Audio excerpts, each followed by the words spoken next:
What's up, y'all? Welcome back to my series on surviving the unemployed life. A big dreamer living in an unfair system. This is part 9. So if you have not yet seen part 1 to 8, go and check it out and come back. And to do a little quick summary on part 8, I was talking about how me and my partner, it was the remainder of summer going into going into fall.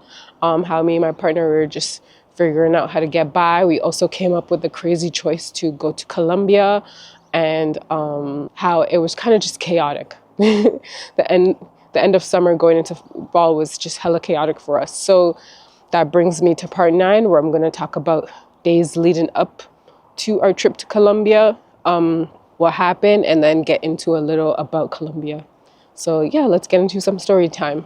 Yeah, we made the crazy choice to go to Colombia, and we also decided that I should move out of my very first apartment that I lived in when I first moved to Calgary, and that we should move in with my partner's parents, because we were trying to lower our expenses, and also at the same time we kind of were forced to move out of my apartment, because honestly, if I had the money to pay rent, guys, and travel, I would, because I just enjoy having my own space. But you know, we were kind of forced out with the whole landlord-tenant drama, and I didn't want to be living in that environment anymore. So I'm like, okay, yeah, we should move in with your family. The pros is we'll save money. We won't have to worry about rent. We could put that towards the Colombia trip. And yeah, so leading up to Colombia, my partner decided to go back into his job full-time, because he was kind of doing it part-time, because he was also, pouring into his dreams and doing radical stuff too. But my partner's story is not for me to tell. But he decided to go back full-time into his work so that he could save up last minute. This is like the last 2 weeks before the Colombia trip, guys. So he was working. I wasn't working because I was unemployed, so I was figuring out my way of how to make money, which was, I talked about it in part 8. Shout out to Lamore Photography again. They flew me out for a work opportunity. I basically kept all that money I made with them, kinda. What I could. I kept what I could to go towards Colombia as well. So we were scraping up money for the trip. I also forgot to tell you guys in part 8 that in fall, because I was working on Oneness Collective and those things, I was re-inspired. And I kind of hopped back on an old idea of making journals. And what had happened is selling journals was one thing that I picked up and put down, because I was trying to figure out how I would go about printing and selling them. I didn't have the money to do that. So when I found out about Amazon KDP, I was like, oh, here's an opportunity right here. So yeah, while all of this was going on, I was unemployed, but I was also working on my journals. And why I'm talking about my journals is because I was thinking, okay, if I can get these journals up and ready on Amazon while we're gone in Colombia, I can make some sales and we'll be good. So that's what my intentions were, guys. My intentions are, I'm going to go to Colombia broke, but come back rich because of my journals.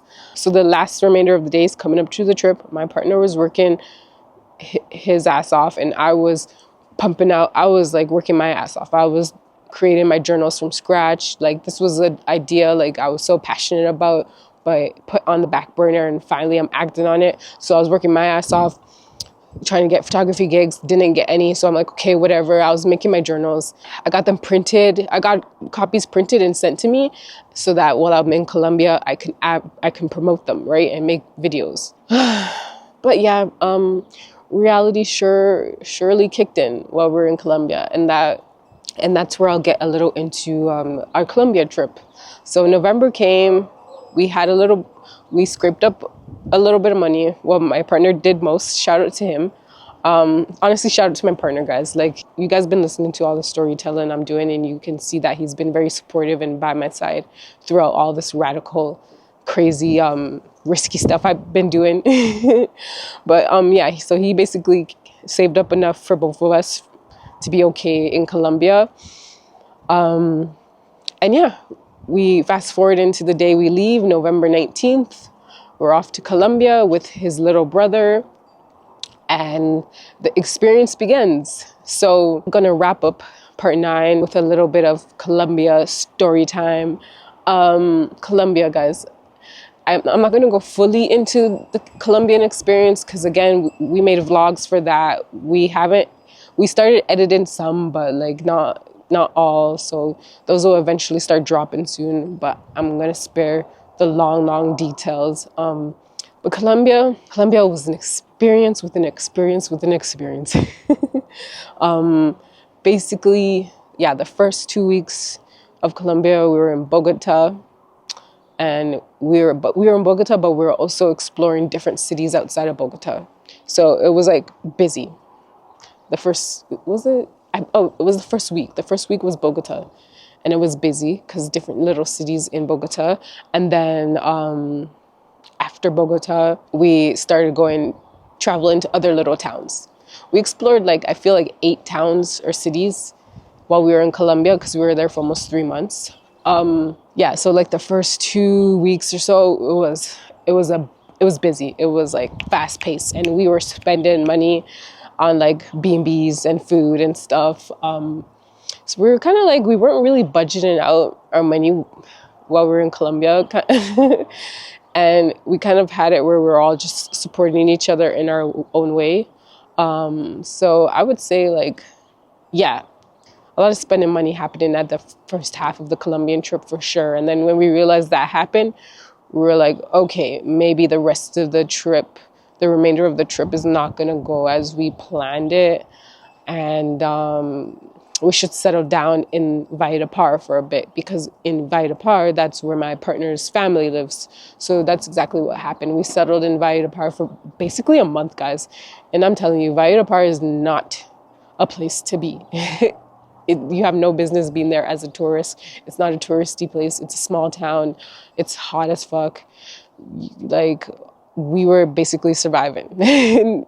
Okay, not surviving. We were just taking it one day at a time in Valledupar. At least my partner had family there. We were staying at his grandma's house.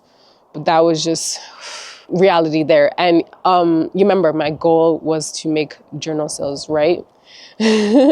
Well, I'm laughing, but actually I did manage to make some.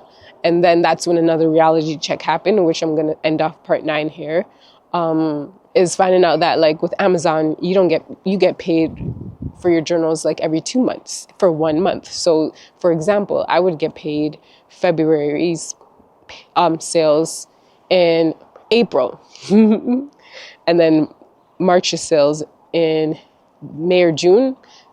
Madness, right? So even if I were to have sold 1,000 copies of my journal in Colombia, I wasn't seeing any of that money while I was there.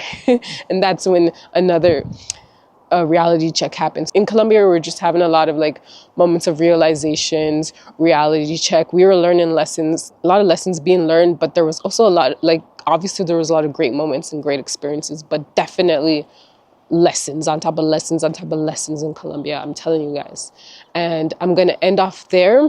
Part 10, I'll talk a little bit more about the Colombian trip and coming back to Canada and how that was. And yeah, that's kind of almost wrapping up the series, because we're getting close to how I came up with this choice to get into storytelling and talk to you guys about the whole Unemployed experience. So for those of you that made it to the end, thank you for watching. I'll catch you guys in part 10. Peace.